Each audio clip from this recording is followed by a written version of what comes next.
Hello and welcome to the Theology Mill podcast brought to you by Whitfinstock Publishers. My name is Zach Mickle. I am on staff here at Whitfinstock and I'm the host of this podcast, which consists of interviews with leading authors and thinkers in theology, biblical studies, and philosophy.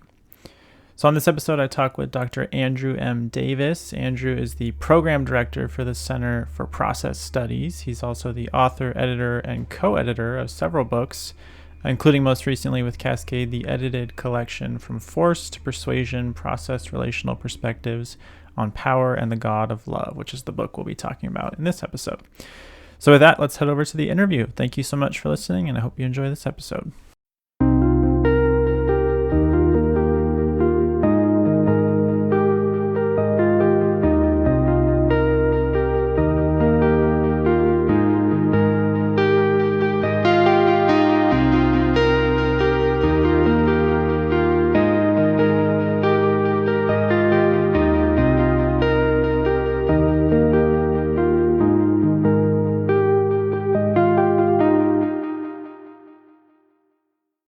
Okay, so I am here with Dr. Andrew M. Davis, who is the editor of a new collection from Cascade called From Force to Persuasion, Process-Relational Perspectives on Power and the God of Love. So Andrew, thanks very much for joining us on the Theology Mill. As we kind of kick things off, could you share with our listeners just a bit about yourself, maybe what you do for work and what areas you research in? Yeah, awesome, Zach. Thanks very much for having me. Good to be on the Theology Mill. So, I am Andrew Davis. I'm a philosopher. I'm a theologian. I like to describe myself sometimes as a scholar of cosmological wonder. So I've been, following the Nice. questions in the deep sense that wonder is provoked within me since I was a kid, all the way through my evangelical upbringing to Point Loma to Claremont School of Theology to a PhD in process philosophy and theology. I sort of fell in love in early on in graduate school with philosophical theology, and in particular, the sort of dynamic vision that was put forth by process thinkers, Alfred North Whitehead, Charles Hartshorne, John Cobb, David Red Griffin, among others. And all of that sort of bloomed into my current work, which is leading research and program directing for the Center for Process Studies. So I should say maybe a word about that. The Center for Process Studies was founded in 1973 by John Cobb and David Griffin as a faculty research center of Claremont School of Theology. So it occupied that role for about 50 years, and only recently has become a nonprofit research organization, educationally based in Whitehead's thinking, dynamic process relational vision. And so what I get to do is rather fun. I get to keep my finger on the pulse of current conversations in philosophy, science, and religion, and find ways to connect with scholars and add the insights of process thinking in various ways. So we do that through the organization of conferences, through publishing and book series. We develop course curriculum, and really get to network scholars around the world on some of the biggest questions that we human beings like to ask. So it's something I Mhm. love doing, and sort of has a certain connection to that initial wonder that I've carried with me Yeah. in my youth. So Yeah. it's something I really enjoy. That's awesome. No, it seems like you guys are doing some really cool stuff. Just having browsed through the Center for Process Studies website. So, well done with Absolutely, all your work there, and lots of interesting conferences, especially it seems like. we're staying Um, busy. That's for sure. yeah. It seems like it. Okay. Before we get to your book, an opener question that I ask of all of our guests is if you could place any three thinkers, dead or alive, together in a room and listen in on their conversation, which three thinkers would you choose and why? Yeah, that's a really great question. It's a tough question, and I think it probably depends on the day as to who I Yeah. would choose. But I think an easy choice for me would be Plato as the foundation, say, of the Western intellectual tradition, Jesus as the foundation of the Christian Western intellectual tradition, and then I'd choose Alfred North Whitehead, my favorite 20th century philosopher, as a really interesting expression and incorporation of both of those thinkers and insights that he found really essential. So maybe I'll just say a little bit more about that because it sort of plays Yeah. into some of the themes of this book. So one of the things that Whitehead said of Plato is that he made one of the greatest intellectual discoveries in the history of religion, right? And that's quite a statement, isn't it? So, and what he Yeah. was referring to is that Plato said that the divine element in the world should be conceived as a persuasive agency and not as a coercive agency. And he said that Plato essentially had this sort of intellectual intuition of this notion of divine persuasion. It was almost a sort of theoretical discovery, but then that we'd have to wait until the person of Christ to see that theoretical discovery sort of enacted in a human life. So, as Whitehead reads the relationship between persuasion, Plato, and Christ, he sees in Christ as a revelation in act of that which Plato divined in theory, namely this sort of suffering, persuasive love. And I think that's just sort of a beautiful vision from an intellectual discovery to the realization of a human life, and then to Whitehead's thinking, where both of these are coming together in the context of a dynamic and sort of unfolding cosmology, where God's role is persuasive and not coercive. So, I mean, that's a sort of thematic backdrop to where we're sort of headed in this conversation, but it really does extend, I think, from Plato, from Jesus, and then also Whitehead, which each are represented in their own ways in this book. Yeah, for sure, for sure. Yeah, so I mean, with this book, it's I really enjoyed reading it, by the way, but it's got Good. such a rich diversity of contributions. So I'm curious, like, how did this book come into being? Like, what was kind of its genesis? It's got all these, right? You're the editor. You've got your own chapter in there. It's got all these chapter Yeah. contributions, and then a couple chapters at the end that are kind of posthumous publications from a couple different thinkers in the process world. So tell me about kind of how Yeah. this Yeah. book came into being. Right. Well, yeah. If you read the book, you'll see in the opening pages that it emerged. Its various contributions emerged initially from a conference that was held in Napa, California, back in, I believe it was November of 2022. So this was a conference by a similar kind of name and theme. It was called "Power in the God of Love," a process open relational conference. And so this was organized by the Center for Process Studies, and then our friends at the Center for Open and Relational Theology, Tom Ord among them, who I'm sure you're familiar with. Yeah, So, yeah, yeah, the purpose of that conference in 2022 was essentially to bring philosophers, theologians, and ministers together to really consider or reconsider, say, the nature and implications of divine power as persuasive, and how that helps us think across various thresholds of thinking, from philosophy to spirituality, politics. It's an interdisciplinary volume. So the contributions initially emerged from that conference and were rewritten and expanded for the volume. And the title of the volume, From Force to Persuasion, is deliberate, and it's taken from a chapter of Whitehead's great book, Adventures of Ideas. So yeah, yeah, that's the genesis. It was originally a conference, and it's not uncommon for us, the Center for Process Studies, to hold a live event and then to reconfigure a lot of the contributions into novel volumes. So that's yeah. what this book is.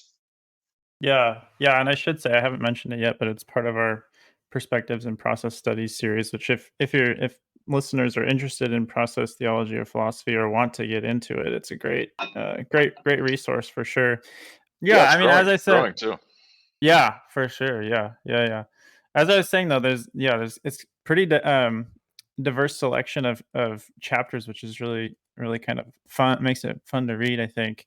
But I'm curious, what would you say kind of ties them all together? Like, what's the overall thrust of the book? Like, what kind of Mhm, conversation are you guys trying to put forward with this book? Because obviously, you said it's kind of this joint effort between mhm. process theology and philosophy, and open and relational theology. So maybe you could say a bit about that. Right. So one way to describe the book essentially is an attempt to situate a shift from force back to persuasion, right? And we could again think as theorized initially by Plato, as realized by Christ, and as expressed or rediscovered again today across sort of multiple thresholds of discourse. Again, in this book we have philosophical contributions, theological contributions, chapters on spirituality, politics, religion, etc. So what we're trying to do is capture this shift back to divine persuasion. So the contributions can be seen as sort of prismatic ways of capturing that shift within Mm, within Mhm. their respective context. So each chapter can be read in light of that shift applying to whatever its discourse might be. And some are more explicit, some less so, but it's certainly a part of each chapter. So as far as process thinkers are concerned, this shift is a good thing, right? So Whitehead will argue that the Christian tradition was brilliant in expression of, or say its initial expression of persuasive love as embodied in Christ. But as the doctrine of God developed, he would argue that we lost this sense of persuasive love, and God really was taken to be the one omnipotent being that sort of produces a wholly derivative world out of nothing, right? And so that coercive omnipotence was sort of the reigning theme. Of Mhm. course, for a lot of people, it's no secret that omnipotence has a checkered history. It's, we might say, the Yeah. source of a lot of disenchantment, spiritual disenchantment today. Of course, we have the problem of evil, which wants to focus on genuine evil, right? And whether or not that's compatible with the various omnis, omnipotence, omniscience, omnibenevolence. And process Mhm. thinkers, I think, have argued compellingly that this problem is essentially irresolvable on classical grounds, right? And so Hartshorne put Yeah. it provocatively. He has a book called Omnipotence and Other Theological Mistakes. And, Yeah. so process thinkers have argued that the kind of omnipotence which has become so problematic for the modern world, arguably for scientific integrations and for a number of issues, is not essential to Christian faith and practice. And there's reasons philosophically, theologically, and even empirically that we should rethink that notion. So that's a long way of saying that we're attempting to situate a shift back to divine persuasion as theorized by Plato, as expressed in Christ, and is incorporated anew, I think, into how we think about various disciplines today. Mhm. Mhm. Yeah. No, thank you. That's super, super helpful for Sure. kind of framing the volume as a whole. Yeah, for Yeah. listeners who might not be as familiar with process theology and philosophy, or even folks who are, it still might be really helpful. If you could kind of, if you were to, I guess, if you were to try to describe this way of doing theology or philosophy to Yeah. someone who wasn't super familiar with it, what would you say? How would you describe it? Right. So process philosophy and theology really are, historically speaking, 20th century schools of philosophical and theological thought. And so they're inspired by Alfred North Whitehead, who was a great mathematician, a philosopher, died in 1948. And then process theology, inspired principally by Whitehead, but also carried forth by Charles Hartshorne, who was one of his most productive students. So Whitehead Mhm. himself, was not a theologian, but he does develop a set of philosophical ideas or a metaphysics, right, that really captured the attention and the imagination of a variety of philosophical theologians. So Hartshorne was just one of those. So one way to describe process philosophy is by focusing on that term, right? Process.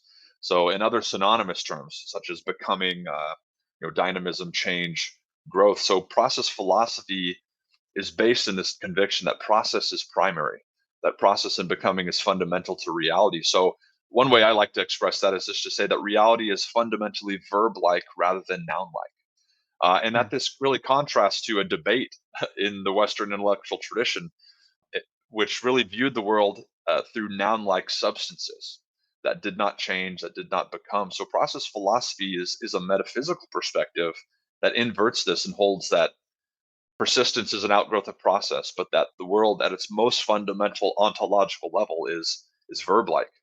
Now, of course, philosophy and theology have always been in dialogue. So, what does this mean with respect to God? So, this has principally been the domain of process theologians, right? Process theologians insist that this change, dynamism process is real for God too. In an evolutionary cosmos, we might say God is not the great exception to process, dynamism, to relationality or participation. These notions we find so fundamental. Rather, process thinkers take that dynamism into the life of God and make it essential to God's life. So this is another way in which process thinkers are contrasting to classical modes of thought in this way, Mhm. which often thought that God must not change or feel or be deeply related to the world because this would invite imperfection into the divine nature. So, process theologians are happy to disagree with that. We think that there's a way of dynamic perfection in God, that becoming and relationship are essential attributes to who God is, and that is why we find the world in a deep sense being the way that it is. It's undetermined, it's uncontrolled, it's mutually creative, participatory, and persuasive. And so why should God be the great exception to the nature and character of the world as we find it? I think that's an important question. So God is the Yeah. fount of becoming for process thinkers and not an exception to it. And we think that that affords a lot of different new possibilities and avenues for the sciences, for the problem of evil. We don't have enough time to get into all that, but there's just a number of different ways to rethink Christian doctrine on those grounds as well. Whitehead once famously said that Christianity has always been a religion looking for a metaphysics. It's a great statement Mm. because Mm. there's various metaphysical systems, and Christian faith doesn't reveal a metaphysics in the sense of how the world works per se, what its fundamental constituents are. Rather, we look for that. So, in principle, the insights of faith, and it could be beyond Christian faith too, require a metaphysical embedding, but it's an open question as to what metaphysics is best. And so, we're arguing that process thinking, based on Whitehead and others, is a fruitful metaphysics to rethink Christian theology. Yeah. Would you say process philosophy is almost like this reiteration or recapitulation of the like being versus becoming debate? Like, I know you mentioned Plato as being really, really important for Whitehead. Is this? I mean, Mhm. is process philosophy kind of resurrecting a debate between like Heraclitus and Plato? Is Think you that kind of can in the background at all? I mean, I'm probably casting this in way too no, simplistic of no, terms, but no, but it is helpful, and you can see process philosophy as contributing to that long-standing debate as to whether being or becoming is fundamental, process or fact. Right? Heraclitus famously said, "All things flow." Right? yeah. Change and dynamism is fundamental. Plato or Parmenides, that permanence is fundamental. So, in fact, process thought doesn't necessarily subordinate one to the other, but it includes both. But when it comes Okay. to thinking about the kind of primacy of our experience, it's not static, it's not permanent. There are eternal possibilities, right? Here's this sort of Platonic reminiscence that are flowing into time at every moment for Whitehead. But what is primary in human experience and arguably divine experience is this flowing uh, integration of experience. So you can see both belonging, but there's an asymmetry in some sense between them, right? The Mhm. verb-like nature can include the noun-like nature in a way that can't be done in the reverse. So it is contributing to that discussion. I think that's a fair way of putting it. Okay, awesome. How about open and relational theology? For Yeah, someone who might be new to that, because I do, from what I understand, and correct me if I'm wrong about this, but it does seem like it's a newer development even than process philosophy. But I wonder if you might say a little bit about that. I know Tom Ord has been really important for that movement r- in theology, but I wonder if you might share sure. for our listeners a bit about it. Yeah, you bet. Well, open relational theology, yeah, it can be seen as a cousin, I'd say, to process theology. And depending on who you talk to, one or the other might be the subset of the other. So Sure, there's a sure. sort of friendly debate. So on the one hand, you might see open and relational theology as a wide umbrella, under which process theology is a more narrow, philosophically worked out expression, say. Right. You might also see process theology as the wider umbrella, under which open and relational theology is I would say, a less philosophically worked out version that's tends to be more appealing to, say, post-evangelical Christians, Sure. but not Sure. only to them. So, but open relational theology, I mean, certainly shares a lot of fundamental convictions, and one way to understand it is again by looking at those terms. So, open and relational, right? God is open in the sense that God adventures with the world into an open future. So the future is open for God as it is for the world. So open relational thinkers with process thinkers think it's incoherent essentially for God to know the future as actual. Rather, God knows the future as it really is. It's open and undetermined. So God, in this sense, knows all that can be known, but all that can be known is past actuality and not sort of future possibility. So it's not that God knows the future as settled. The future, by definition, is unsettled. So you have a sense of God and the universe adventuring together into open domains of possibility. But as a result, God and the world also have a deeply related uh, sense of being together, right? That creation is co-creation. So it's not just the universe is open, but that both God and the universe are relationally involved in the ongoing adventure of creation. So creatio continua, as the tradition put it, right? This continuing creation process is really fundamental, and it assumes relations that are mutual rather than just sort of unilateral. So at Mhm. least for most process and open relational thinkers, God is what offers the universe the possibility to create itself, to actualize itself in each moment, right? In a deep sense, this is sort of God's gift to the world, but then God incorporates what was achieved by the world, right? So it's God giving and God receiving what was actualized and then giving back to the world in the next moment. So you can see a sort of deeply relational notion. And I like to playfully say, through a terrible analogy, really, that God is a cosmic GPS in this regard, right? A God positioning system, right? So that Okay. in each moment, what's being offered to you is the best route for you to realize your highest potential. And when you hypothetically take a wrong turn, God recalculates and offers you the next best option for you given your context. But it's too mechanical of a metaphor, but it gets to this notion that God and the world are open, God and the world are related together, and that the universe really is an unfolding, I wouldn't say a pre-written score, but call it an improvisation between God and the universe. It involves risks, it involves reward, but it's something that God and the world are involved with together. So, both of those visions are captured in different ways by process thinkers and open relational thinkers, and there really is a lot in common. Sure. So does that mean God sort of grows or God sort of develops Yeah. as a consequence of kind of how the world itself is unfolding?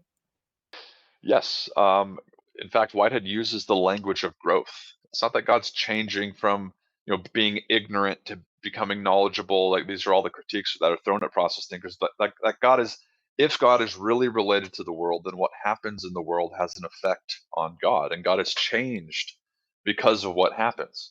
Right. So growth, I think, is a cool way to think about it. That God is growing with the universe. God is receiving in every moment what is happening into God's own life.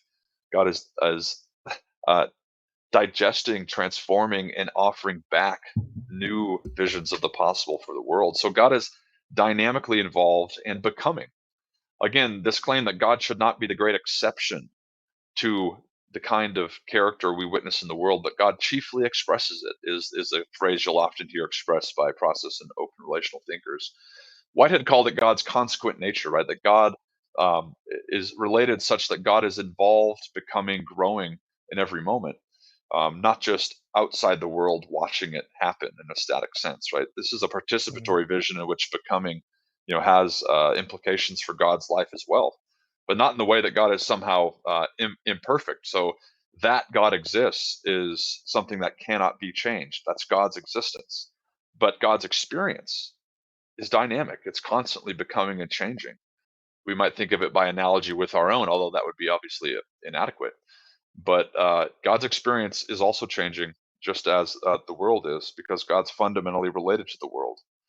So Sure. that's one way to put it. Of course, there's deeper avenues for thinking about that. Yeah, yeah, no, that's super helpful. So does process philosophy then have sort of a positive view of the development of history? Like does it see the world as unfolding along this line of like maturation, like developing in this kind of positive direction, and God also kind of in a parallel way developing in a positive direction? Like, is Well, it a progressive development? I guess is what I'm I asking. think you can read it that way. I think we do have to be careful when you look back over the immensity, the wild evolutionary epoch. What we do see from, say, a point when the universe only had bacteria for 2 billion years to now thinking conscious and metaconscious beings. Yeah. We Yeah. can think of that realistically in terms of an upward trend of progress, right? And remember, creation or continuous creation is this shared affirmation between process and open relational thinkers. So God's role is to provide possibilities of higher achievement, right? In some deep sense. And right, so you can see that as the basis of progress an upward trend in evolution. But I think we don't want to say that there's necessary progress. Like there's risk involved, right? Evolution has many pitfalls and dead ends, and I think we Yeah. have to acknowledge that too. So there's no easy sort of necessary progression, and we see that in our current struggles as a culture and civilization. Yeah. But Sure. God is Sure. pictured as the foundation of those ideals which lure creation forward to higher achievements of itself. God is of supreme value in and of God's self. So it's not as if God is becoming more perfect, but as Hartshorne argued, God is the only being that can surpass God's self in the sense of Mm. incorporating more and more and more than God had, say, previously in one moment. Again, these are sort of tangled debates, um, Yeah. but progress is absolutely there. Creation presupposes it, but I think we don't want to allege ourselves to progress in a sort of naive sort of fashion. We have to leave room for extinction and evil and all sorts of things that are also a part of the risk of creation. Yeah. No, I like that image a lot of God as like an ideal luring Mm. history forward. That's really attractive. That's that persuasive element. Yeah. Yeah, yeah, for sure. Okay, so these kind of two styles of theology, right? We have process theology and then we have open and relational theology. Have those kind of always been paired together and worked together? Or is that kind of a newer development? I mean, I see it in your Yeah. subtitle, right? Process hyphen relational. So it's kind of this shorthand, I'm assuming, process relational, meaning kind Yeah. of where those two overlap or where they join. Is that something that's new, that these two kind of working together? Um, yes and no, right? It's a good question. So I'd say to the extent that open relational theology has been always influenced by process theology and philosophy, I think, process thinking comes first in that regard as a tradition, but it may not be worthwhile to, argue about, which comes first or second. I think the Yeah. point is that most of the time they're mutually supportive. And where differences do lie, it's often on philosophical and metaphysical grounds. So for example, some open relational thinkers will argue for creation from nothing, right? Cratio ex nihilo. Whereas most process thinkers will argue that that's a bad doctrine and it's done a lot of damage. So I think the the relationship is tangled like cousins in a way, but I think I would argue that process philosophy and theology have come first. Open and relational theology are creative alternative verbal expressions of that tradition for primarily post-evangelical populations. So, and there's a Sure. lot of stigma surrounding the term process theology, process philosophy. A lot of people assume they know what that means, and so the language of open and relational becomes a bit more palatable to larger audiences. So, but again, they're related deeply. So it's I won't. I'm an open relational thinker just as I'm a process thinker. you know, Yeah. Yeah, yeah. so it just depends upon who you are and what debates you find most important. I think. Sure. Sure. Yeah, I'm curious what you mentioned, kind of a stigma around process theology. I wonder Yeah. what that stigma is. Like, what do you feel like people misunderstand what process philosophy and theology are? I, um, I think most of the time people haven't done the due justice of reading a lot of Yeah. what the process thinkers have said. But I mean, the stigma comes the idea that God is always related to a world, or that God doesn't create ex nihilo. Right? This is anathema to some folks. That God's power is not the kind of omnipotence that could stop evil from happening at this moment, Yeah. or the kind of omnipotence, say, that could have had other than evolutionary world. So I just think that there's process thinking is pointing to certain dimensions of God and rethinking them in ways that are a challenge to a lot of traditional theological notions. That God has planned your life and is in control of your life. We do not think that's the case. So Mhm. this is, or they think God's sort of impotent or not power, which we don't. God is not powerful. God is the most powerful expression there is in the cosmos, but it's not the kind of power that is the power of Hitler. It's the power of Mother Teresa. Right. So Right. it's like Yeah. there's various Yeah. ways, various angles from which to be scared at what process thinkers are saying in a way. But I think if you look at the Christian tradition, if you give process thinking its time and its due course, you'll find that a lot of this is expressed beautifully and by different thinkers who remain deeply Christian and not just Christian. So I think a lot of the stigma is premature, and Yeah. part of my work is to help with that to some extent. Yeah. Yeah, yeah, for sure.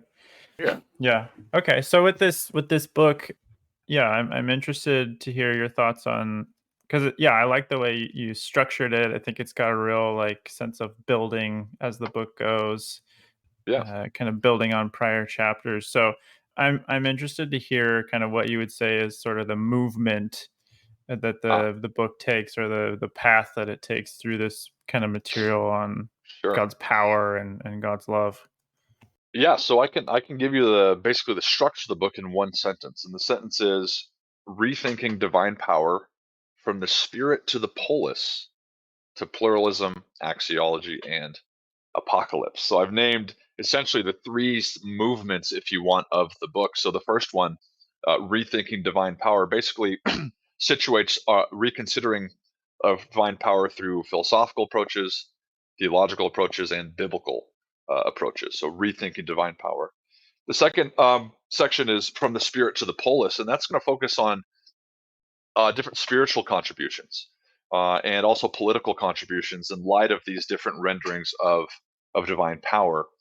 And then the third section, which is to pluralism, axiology, and apocalypse, really develops further some of these perspectives with respect to religious pluralism, worship, the environmental crisis, apocalypse, etc. So we cover a lot in 12 chapters and in these three sections.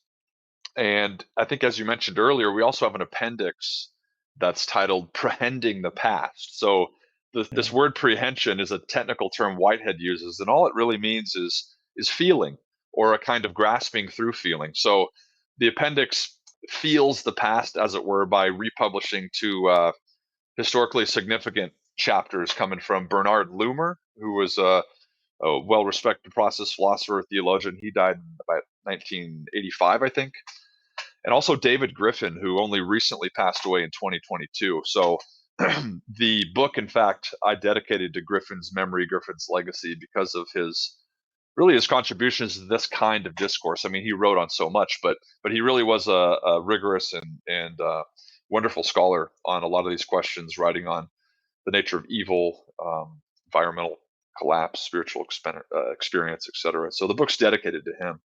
But let me just also say that the great thing about volumes is you can bounce around in volumes. So there's nothing Yeah.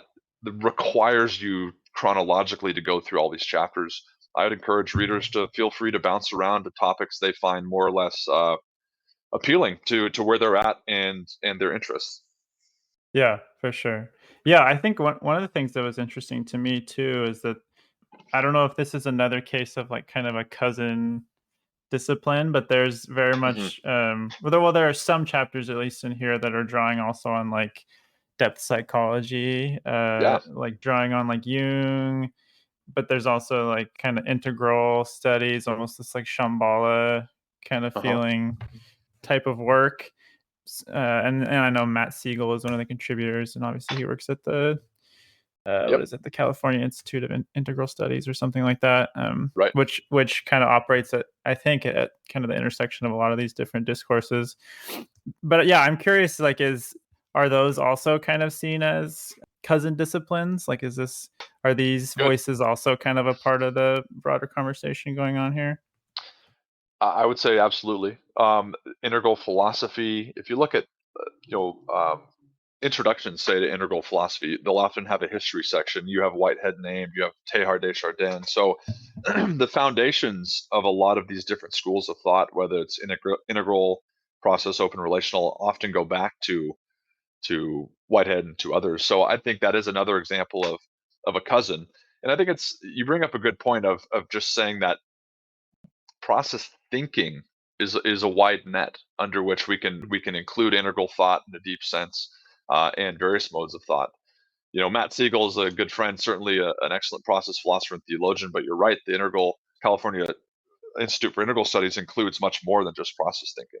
And you mentioned the depth psychology. So two great chapters coming from Sherry Kling, our friend here at Center for Process Studies, and then Patrick Mahaffey. This is in the middle section, from the spirit to the polis. They really dig into the spiritual implications of this kind of thinking in personal ways that draw from Carl Jung and others. And I think that's a part of this discussion. So process thinking is wide and it is diverse. It's able to include a lot of different thinkers, which is not always emphasized. It's often thought to be just it's only Whitehead. Well, yes, it's inspired by Whitehead principally in a deep sense, at least in its modern form.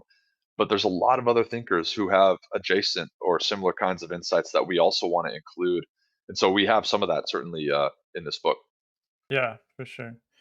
Okay. Are there any kind of chapters in here that you'd like to especially highlight for listeners? Obviously, they're all super like I read every single one, and every single one is worth Yeah, reading, I would say.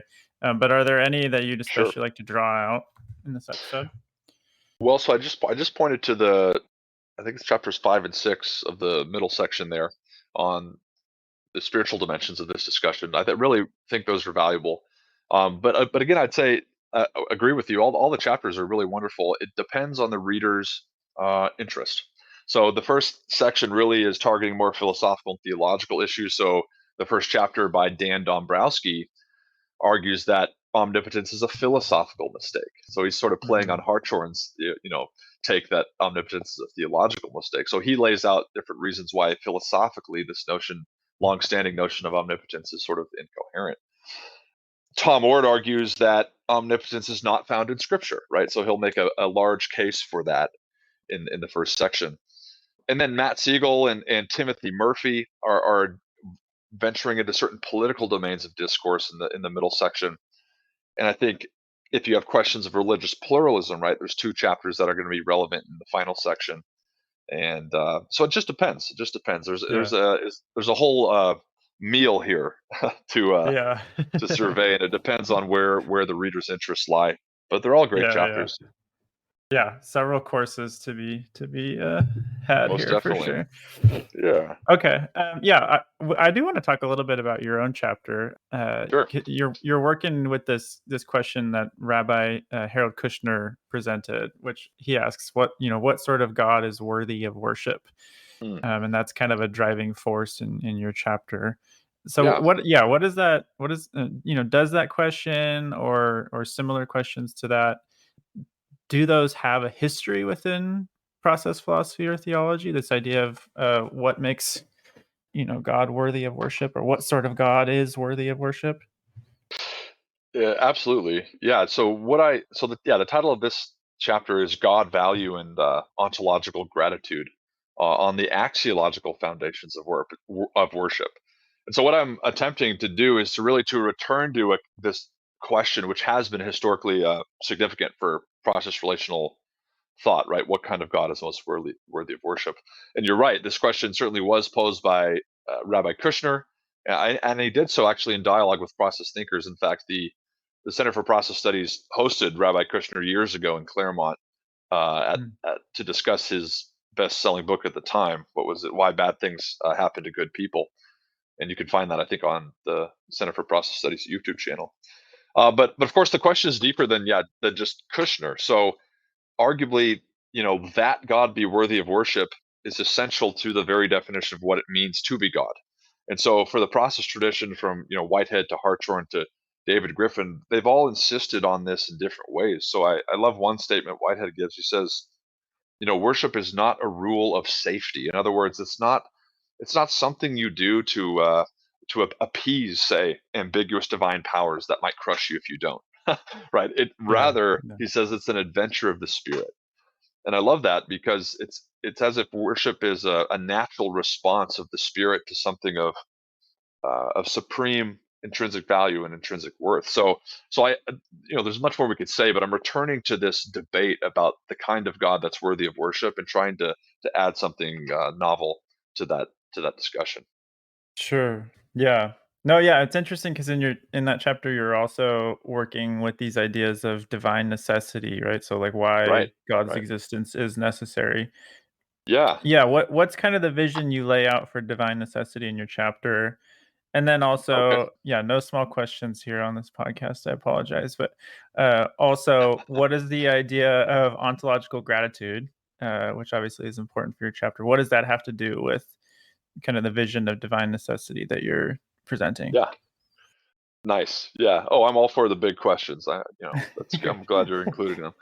So, right. Another way to so I'll put it this way. So what I'm trying to do playfully in the chapter is to situate the question of God's worthiness of worship by asking what I call the question below the question of God's worthiness of worship. And so I think that question is, or at least could be, why is it that God should exist at all? Right? And to put that philosophically, it's the question of the nature of divine necessity. Like, what is the nature of divine necessity such that God must exist? And so I argue that the way in which we argue about the grounds of divine existence are finally going to implicate our thinking about whether or not God is worthy of worship. So, the tradition and various thinkers have put forth various ways of thinking about the foundations of divine necessity. So, what I do is go through five of them. So, one of them, for example, would be that God exists reasonlessly and is a brute fact. And then I think about that with respect to worship and argue essentially that, well, worshiping something that is reasonless or a brute fact is not a good reason to worship anything, Right. arguably. Yeah. Yeah. Okay, others have said that, well, divine necessity is based in unrelenting power. And yet I'm going to argue that, well, worshiping something because of its supreme power is also not a good reason to worship something. Again, we're sort of skipping over details here that I Yeah. work out a little bit Yeah. more sort of Yeah. playfully. So others have said, well, God is logically necessary, right? But is worship really a matter of, say, logic? Would we want to say that? Or some might say that God's existence is really founded on utter mystery, right? We do not know, we cannot know, say, why it is that God exists. But is mystery really worthy of worship? So I argue no to those four options, and I put forth the fifth, which is that God exists through axiological necessity, or in other words, through the supremacy of divine value, which I argue is the only way of framing, say, divine necessity that also compels our worship. Now, you also asked about ontological gratitude, and so that's the way of framing a gratefulness for being, right, as an overflowing of divine value into yourself as an individualized form. And I argue that sort of the value which reasons both God and the world should also reason human purpose, and that reasoning can be found in our thankfulness for being, right, an expression of ontological gratitude, but one that's not static, one that moves beyond itself towards the creation replication of value ahead of us. And so ontological gratitude, as I understand it, is a worshipful posture which sees the value of God flowing into you and then flowing out of you and directing the purpose of your life and your engagement with this world. So I know that's a lot, but I playfully developed those ideas in this chapter. And Griffin also in his appendix chapter also plays on this question of worship a little bit, but albeit in a different way. Yeah. No, well done. You just summed up a very dense chapter in like 4 or 5 minutes, which is no small task. Um, a divine value. What could you explain a bit what you mean by divine value? Yes. So one way to think about it when I use the language of value is just worth. A divine existence that is valuable is that value that is of supreme and intrinsic worth. Now, there's so much more we can say about this, and I'm interested in the big questions. Why should there be a world as opposed to not? Right? Yeah. Some philosophers argue this is an incoherent question. That may be, but it's still interesting to pose. Right? Philosophers pose philosophical scenarios that may or may not be, adequate, but who knows? Yeah. Value becomes for me a compass through which to see why things can exist. Now, if we are to think about why it is that God should exist, right? If God should have a reason. Again, we're not saying something elsewhere out there produced God. We're asking about what is it interior to the life of God that renders God eternally sufficient, Yeah. eternally necessary. And so the Yeah. tradition has long said that it's not anything else but value or goodness, right? That goodness or value can be a foundation for thinking about divinity, for thinking about why there should be a world. So it's an axiological explanation. So all I mean when I'm referring to value is that there are states of intrinsic worth that are supremely better, say, than other states that could be there. God is an example, an expression of primordial goodness uh, that is enough to render God existent. Again, these are tough. It's like well, I'm not saying there was a time when God didn't exist, but I'm saying the foundations Hmm. of existence are goodness. The foundations of existence are value, and that value theory, extended theologically and cosmologically, becomes a wonderful way of thinking about why we should have a world and why it is that we're haunted by value. For me, value Hmm. is not just something we invent as clever creatures on a single planet. Value is something that proclaims itself somewhat like colors proclaim themselves to us, right? We don't sit back and wonder what the color blue is, right? We recognize it and see it. I think truth, beauty, and goodness, as complicated as they are also like that. We wrestle with values, and those values, real as they are, don't just float in some void. Whatever God has been throughout the tradition, it has been the eternal contextualization of value. And I just think value is tremendously important to think through a lot of these issues. Hmm. Yeah. No, I really appreciate what you say about value or goodness in this chapter. Actually, I have it open right here. I want to quote a couple lines. Probably a strange Sure. experience to hear yourself quoted back to you, but I'm gonna Go put for you it. through it. So yeah, so you say I want to suggest that the ground and aim of worship emerges from nothing other than a gratefulness for existence. I call this Mhm. ontological gratitude. Worship as ontological gratitude is an expression of gratefulness as a response to the goodness of existence as it is rooted in the goodness of God.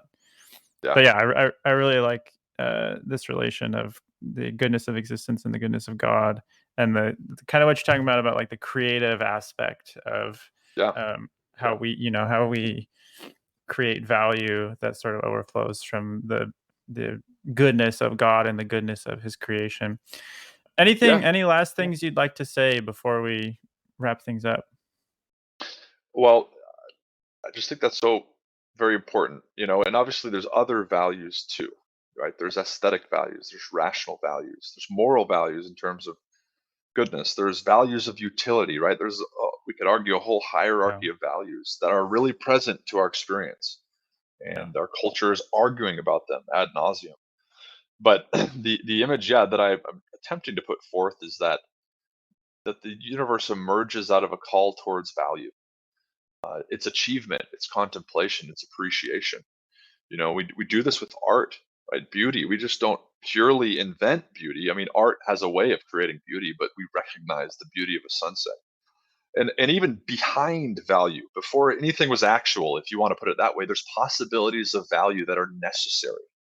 Where do they come from?